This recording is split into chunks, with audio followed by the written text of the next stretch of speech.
नमस्कार, बहुत स्वागत है आप सभी का हमारा उत्तराखंड में। मैं हूं आपके साथ चेतन पाठक। खबरों की शुरुआत करेंगे। उत्तराखंड में पिछले कई दिनों से प्रदेश के लगभग सभी हिस्सों में लगातार बरसात हो रही है। कई जगहों पर भारी बारिश की वजह से काफी नुकसान भी हुआ है। लोगों के घरों में पानी घुसने से काफी नुकसान हो रहा है। तमाम जगहों पर सड़कें टूटी हुई हैं। पहाड़ी इलाकों में भूस्खलन से यातायात प्रभावित हुआ है और मैदानी क्षेत्रों में किसानों की फसलों को काफी नुकसान भी हुआ है। मुख्यमंत्री पुष्कर सिंह धामी ने इस दौरान कहा कि मौसम की वजह से तमाम जगहों पर काफी नुकसान देखने को मिला। किसानों की फसलों को भी काफी नुकसान हुआ है। नुकसान का आकलन किया जा रहा है और प्रभावितों को जल्द से जल्द मुआवजा भी दिया जाएगा। साथ ही उन्होंने कहा कि प्रधानमंत्री ने भी स्थिति के बारे में जानकारी ली है और हर संभव केंद्र की ओर से मदद का आश्वासन भी दिया गया है। मुख्यमंत्री धामी से लक्सर के विधायक मोहम्मद शहजाद ने मुलाकात की और अपने विधानसभा में हुए नुकसान की जानकारी उन्हें दी। उन्होंने कहा कि किसानों की फसलों को काफी नुकसान हुआ है। लोगों के घरों में पानी घुसने से भी बेहद परेशानी लोगों को हो रही है। कई जगह सड़कें टूट गई हैं। मुख्यमंत्री से उन्होंने जल्द मुआवजा दिलाने की बात की है।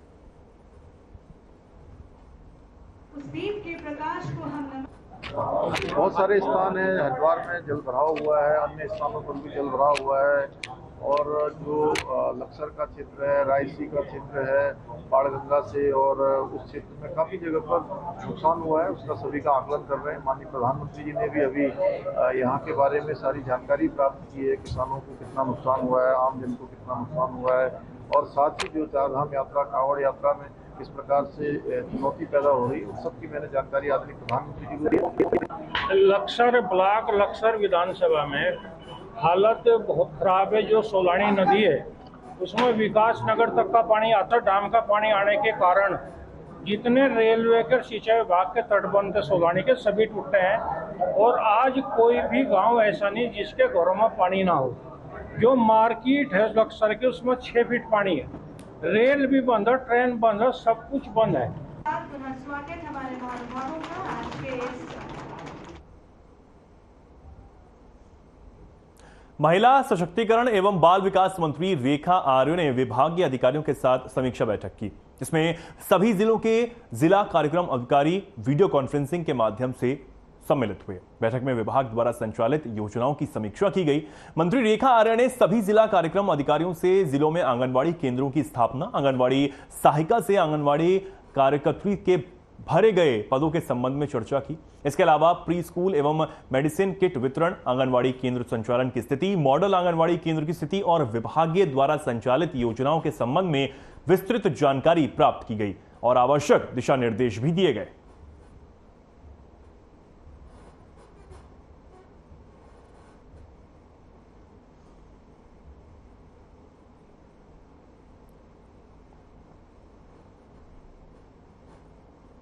महिला सशक्तिकरण बाल विकास विभाग की समीक्षा बैठक की गई। इस बैठक में हमारे जनपदों के सभी 13 जनपदों के जिला कार्यक्रम अधिकारी वर्चुअली हमसे जुड़े हैं और आज इस बैठक के माध्यम से विभाग द्वारा संचालित योजनाओं की समीक्षा की गई है, जिसमें हमारी अब तक में जितने हमारे आंगनबाड़ी केंद्र हैं उन आंगनबाड़ी केंद्रों में कितनी रिक्तियाँ हैं, उन रिक्तियों पर पूर्व में एक शासनादेश जारी किया गया था कि जहाँ जहाँ पे भी रिक्तियाँ हैं वहाँ पर सहायिकाओं को, जो कि आंगनबाड़ी कार्यकर्ती की योग्यताओं को पूर्ण करती हो।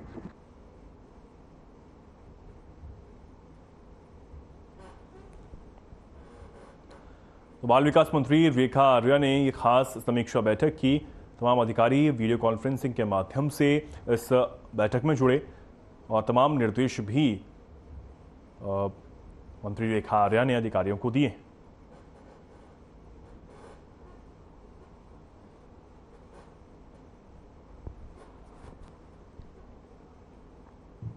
अब खबर देहरादून से है, जहां भारी बरसात के बीच कांग्रेस का मौन सत्याग्रह हुआ।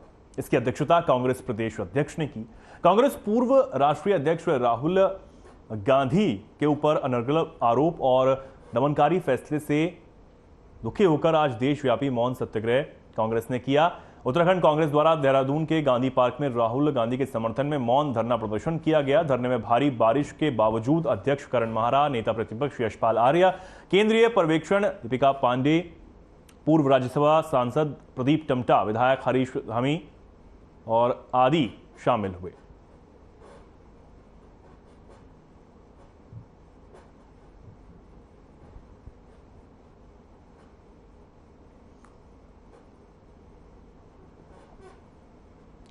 तो राहुल गांधी की संसद सदस्यता रद्द होने के विरोध में ये मौन सत्याग्रह यहां पर कांग्रेस कार्यकर्ताओं ने किया। ये तस्वीरें आप देहरादून से देख रहे हैं, जहां कांग्रेस प्रदेश अध्यक्ष के नेतृत्व में तमाम कांग्रेसी नेताओं और कार्यकर्ताओं ने मौन सत्याग्रह यहां पर किया है।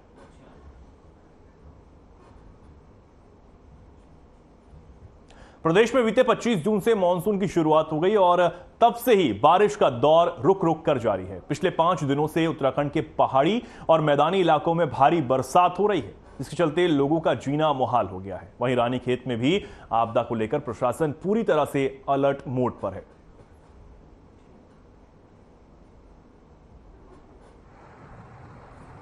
2-3 दिनों से लगातार बारिश हो रही है और इस संबंध में आईएमडी से हमारे पास फोरकास्ट भी है कि अभी और बारिश होने की संभावना है। इसलिए हम लोगों ने जुलाई के महीने से ही 24/7 कंट्रोल रूम सेटअप किया है, जिसमें सबकी ड्यूटी लगी रहती है और किसी भी आपदा वाले सिचुएशन में फ़ोन करके तत्काल बताया जा सकता है, जिसमें हम रिस्पॉन्स करेंगे। इसके अलावा समस्त हमारे पटवारी जितने हैं और सभी विभागों को निर्देशित किया गया है कि वो स्टेशन पे ही रहेंगे। रंगौली हॉल में हम लोगों ने अरेंजमेंट की है, अगर कोई भी आपदा वाली स्थिति होती है, इवैक्यूएशन करना पड़ेगा।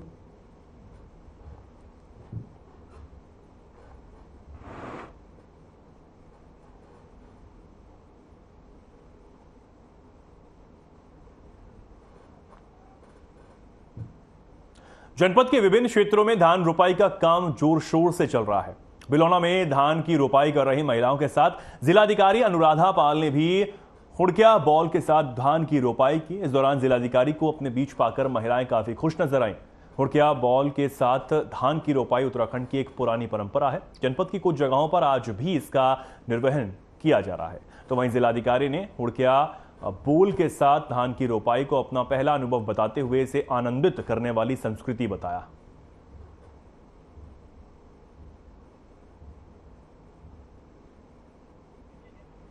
बहुत अच्छा अनुभव रहा है, क्योंकि हुड़किया बोल जो एक हमारी प्राचीन संस्कृति है, जिसमें पुरुष जो है हुड़का हमारा जो पारंपरिक वाद्य यंत्र है उसको बजाते हैं, महिला धान की रोपाई करते हुए पारंपरिक अपने जो लोकगीत हैं उनको गाते हैं, एंजॉय करते हुए धान की रोपाई करते हैं और भगवान से प्रार्थना करते हैं कि उनकी फसल बहुत अच्छी हो। तो ये मेरा पहला एक्सपीरियंस है, क्योंकि मैं प्लेन एरिया से आती हूँ, वहाँ पर भी धान की रोपाई होती है, वहाँ का थोड़ा कल्चर अलग है, यहाँ का कल्चर बहुत अलग है, एकदम जिसे बोलते हैं एकदम सजीव कल्चर, एकदम अच्छा सा कि एक आनंद की अनुभूति होती है। तो मुझे बहुत अच्छा लगा धान की रोपाई करके।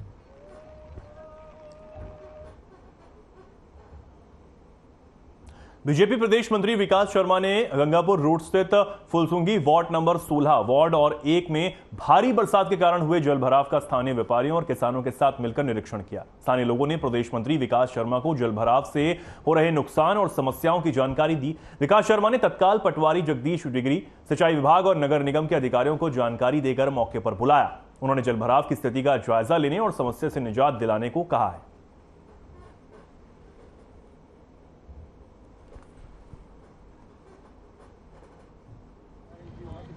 वार्ड नंबर 1 और वार्ड नंबर 16 के अंदर, क्योंकि बहुत सारी नई कॉलोनियाँ बन चुकी है और पहले जो कॉलोनियाँ बनी हैं वो कहीं ना कहीं रेरा अप्रूव नहीं थी, जिसकी वजह से यहाँ पानी की निकासी की समस्या हो रही है।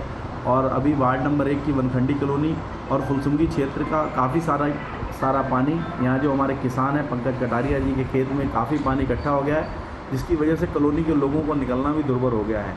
कल जब मुझे इसकी जानकारी मिली तो मैं यहाँ मौके पर पहुँचा, मैंने यहाँ तहसीलदार महोदय को इसकी सूचना दी। प्रदेश में बरसात का तांडव लगातार जारी है, जिसके चलते जगह जगह से भयानक तस्वीरें भी निकलकर सामने आ रही हैं। खबर विकासनगर से है, जहां एसडीआरएफ की टीम ने जान जोखिम में डालकर नदी में फंसे 7 लोगों का सफल रेस्क्यू किया। बताया जा रहा है कि लगातार हो रही मूसलाधार बरसात के चलते पहाड़ी क्षेत्रों की सहायक नदियों से आए पानी की वजह से यमुना नदी का जलस्तर बढ़ गया है।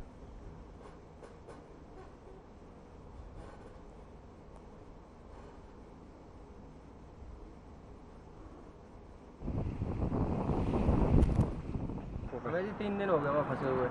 तो क्या कुछ काम करते थे आप लोग वहाँ पे? हमने सब्जी लगा रखी थी, पानी के दौरान हिसाब किताब गलत हो गया। तो कल भी कुछ लोगों को वहाँ से निकाला गया था? हाँ जी, कल भी निकाला गया था। तो आप लोगों को पता नहीं था कि मौसम ख़राब है, ऐसे में बाहर निकलना है? अरे हमें पता ही तो नहीं था। 7 लोग थे, जिसमें से 3 महिलाएं और 4 पुरुष थे। तो थाना विकासनगर से सूचना मिली थी हमें कि यमुना नदी के टापू में कुछ लोग फंसे हैं, तो उनको रेस्क्यू किया गया और सकुशल शनिधाम में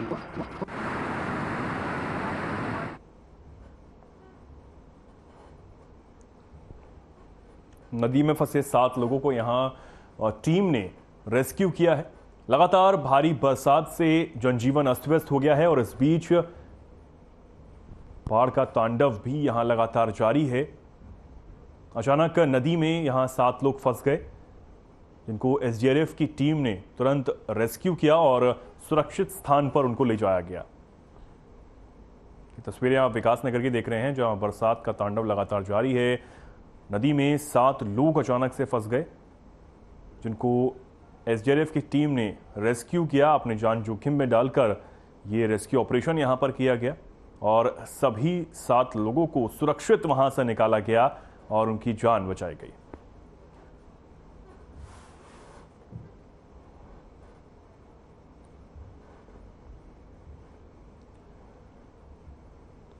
विकासनगर की तस्वीरें हैं, जहां लगातार हो रही बरसात से जनजीवन अस्त व्यस्त है। लोगों को काफी परेशानी का सामना करना पड़ रहा है और इसी बीच बरसात के पानी में ये 7 लोग यहां पर फंस गए, जिनका एसडीआरएफ की टीम ने सफल रेस्क्यू किया और उन्हें सुरक्षित स्थान पर ले जाया गया।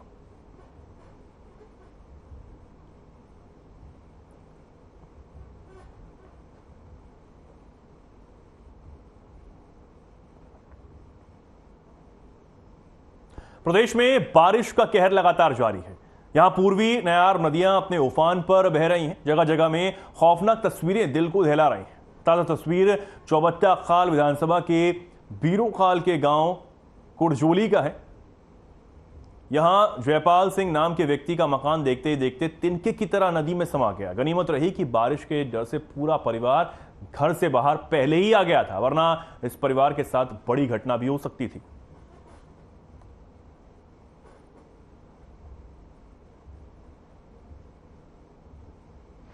है नज़दीक है, वहाँ पे जो है एक आवासीय भवन इस तरह से जो है नदी में समा गया कि मतलब बहुत ही भयंकर तरीके से, जैसे कि कुंजोली जो है पहले भी बताया गया कि संवेदनशील जगह में है और आज ग्राम कुंजोली में जयपाल सिंह जी का घर जो है नदी में समा गया और हम प्रशासन से मांग करते हैं कि उनको जल्दी से जल्दी जो है सहायता प्रदान की जाए। और कुछ नहीं हुआ, हमने बहुत बार बोल दिया, सबको दिखा दिया, पर कुछ नहीं हुआ।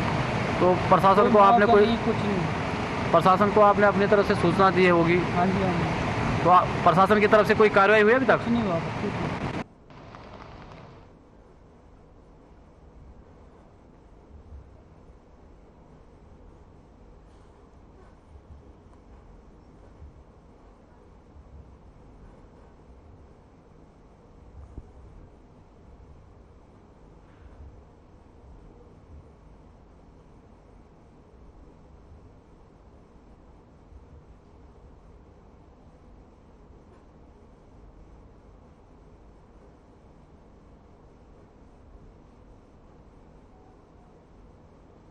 बाजपुर रोड स्थित होटल मेनोर में आज Kumaon Garhwal chamber of commerce and industry KGCCI ने होटल के सभागार में 34वां वार्षिक अधिवेशन मनाया गया।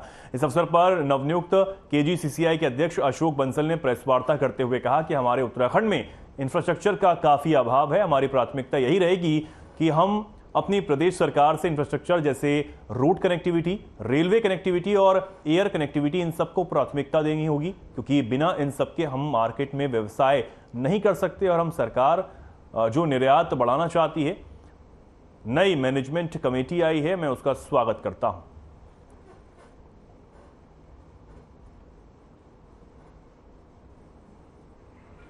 जब हम ये हमारा 34वां वार्षिक आम सभा है।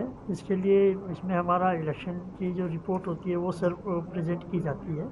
जो नई मैनेजमेंट कमेटी आई है मैं उनको स्वागत करता हूँ और उनका बहुत उन्हें शुभकामनाएं देता हूँ अगले वर्ष के लिए, और उम्मीद करता हूँ कि जैसा हमारा चैम्बर 34 वर्षों से चलता आ रहा है उस हिसाब से ये आगे कार्य करते रहेंगे और इंडस्ट्री की जो समस्याएँ हैं जिसको हमें आगे सरकार के सामने रखनी होती हैं उसको हम प्रॉपर तरीके से रख पाएंगे।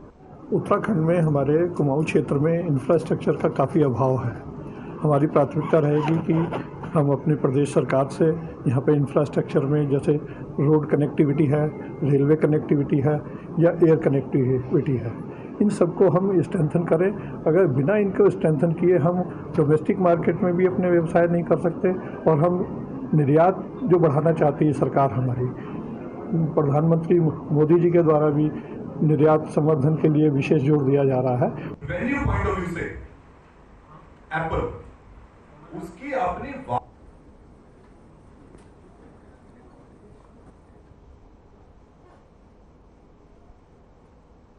टीएचडीसी के ऋषिकेश मुख्यालय में बड़े ही धूमधाम के साथ स्थापना दिवस मनाया गया। बता दें कि देश में सबसे बड़ी हाइड्रो पावर कंपनी को आज 36 साल पूरे हो गए हैं। 36 साल के इस सफर में टीएचडीसी ने उत्तराखंड में से शुरुआत करके देश भर में hydro, thermal power, wind power, प्रत्येक ऊर्जा के क्षेत्र में अपना नाम रोशन किया है। उत्तराखंड के विकास में भी टीएचडीसी सड़कों, पार्किंग और अन्य निर्माण कार्यों में राज्य सरकार के साथ कदम से कदम मिलाकर चल रही है। टीएचडीसी के निदेशक राजीव बिश्नोई ने कहा कि हमारी पहली प्राथमिकता उत्तराखंड का विकास है। यहां की सभी विकास की परियोजनाओं को समय से ही पूरा कर लिया जाएगा। तेजी के साथ विकास का काम जारी है।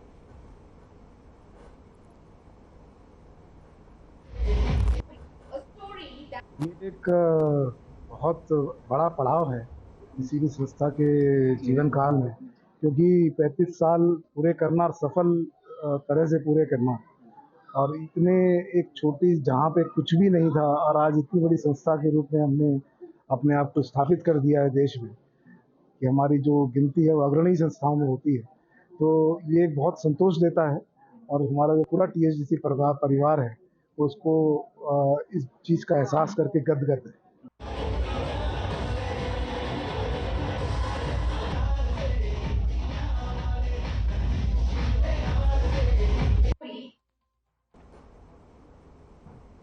मुख्य विपक्षी पार्टी कांग्रेस की तरफ से किए जा रहे मौन सत्याग्रह को लेकर कैबिनेट मंत्री रेखा आर्य ने चुटकी लेते हुए बड़ा हमला बोला। उन्होंने कांग्रेस पार्टी पर तंज कसते हुए कहा कि कांग्रेस अगर मौन रहेगी तो उनमें एकजुटता बनी रहेगी। साथ ही उनका कहना है कि जिस तरह हरिद्वार में एक ही लोकसभा सीट को लेकर कांग्रेस के कई वरिष्ठ नेताओं में रस्साकशी का दौर जारी है, तो चाहे वे स्वाभिमान न्याय यात्रा निकालें या मौन सत्याग्रह करें, ये सब उन्हें करके देख ही लेना चाहिए कि ये उनके कितने मददगार है। जबकि जनता जानती है कि ये सब सिर्फ और सिर्फ राजनीति का ही एक पैतरा है।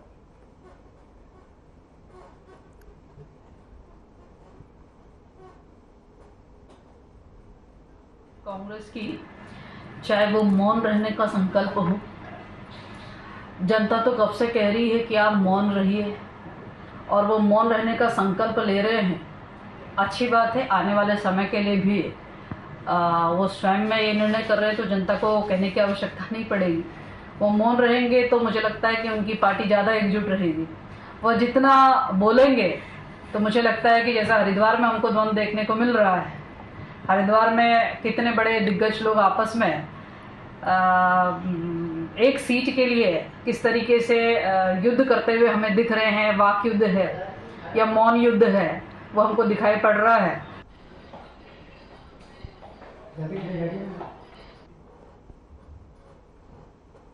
अब खबर कोटद्वार से है, जहां तेज रफ्तार का कहर देखने को मिला है। दरअसल आपको बता दें कि उत्तर प्रदेश के बिजनौर जनपद से लैंसडाउन घूमने आए युवकों की तेज रफ्तार कार मंगलवार रात को अनियंत्रित होकर कोटद्वार के निकट हो नदी में गिर गई।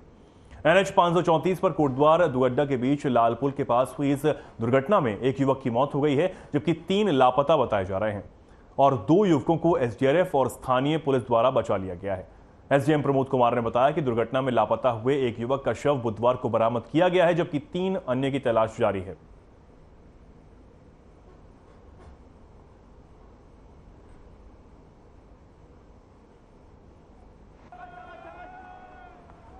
मीटर ऊपर की ओर तो गड्ढा की ओर पर वो वाहन अनियंत्रित होकर के नीचे नदी में गिर गया था। उसमें कुल 5 लोग सवार थे, जिसमें से 2 लोगों को तो सुरक्षित रात को निकाल लिया गया था। 3 लोग लापता थे, जिसमें आज प्रातः एक व्यक्ति की डेड बॉडी मिल गई है और अन्य 2 व्यक्ति अभी भी लापता हैं। इसके संबंध में खोजबीन जारी है। कल रात्रि को हमने NDRF को भी इन्फॉर्मेशन दे दी गई थी और उनकी टीम भी पहुंच जाएगी और सारे कार्य भी चल रहे हैं।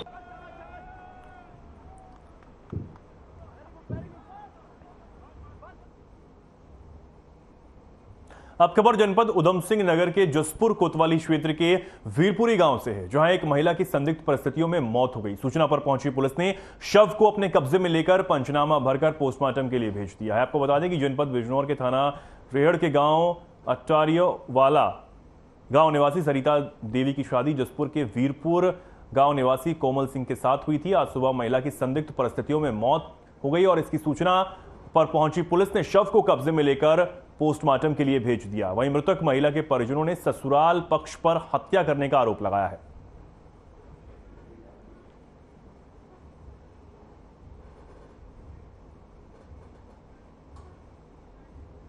जी, हमें लड़ाई ने जहर दे दिया गया है। इनके नंदोई ने और पति ने और परिवार के कुछ सदस्यों ने जहर दिया है। इन्हें पता है, हमें कुछ सूचना नहीं दी गई। ये उन्हें है वीरपुरी। हम सब इंसाफ चाहते हैं, कानूनी कार्रवाई होनी चाहिए, इन्हें इसकी सज़ा मिलनी चाहिए जो इन्होंने करा है। मैं एक रेहड़ के व्यक्ति मुरादाबाद से आए और उन्होंने 11 बजे करीब में सूचना दी कि उनकी बहन जिनकी शादी यहीं वीरपुरी जो पतरामपुर चौकी क्षेत्र में है वहाँ पे रहती हैं, उनकी शादी हुई है और वो गायब हैं। इस सूचना पर तत्काल जब पुलिस टीम मौके पे पहुंची, उनके घर पे पहुंची, तो उस बीच में उन्होंने ये जानकारी मिली कि पति पत्नी के बीच में किसी कहा सुनी को लेकर के उन्होंने पॉइजन ले लिया था। उनको परिजन अस्पताल ले गए थे, वहाँ डॉक्टरों ने मृत घोषित किया, उनको वापस ले आए थे। तो फिलहाल के लिए खबरों में इतना ही। नमस्कार।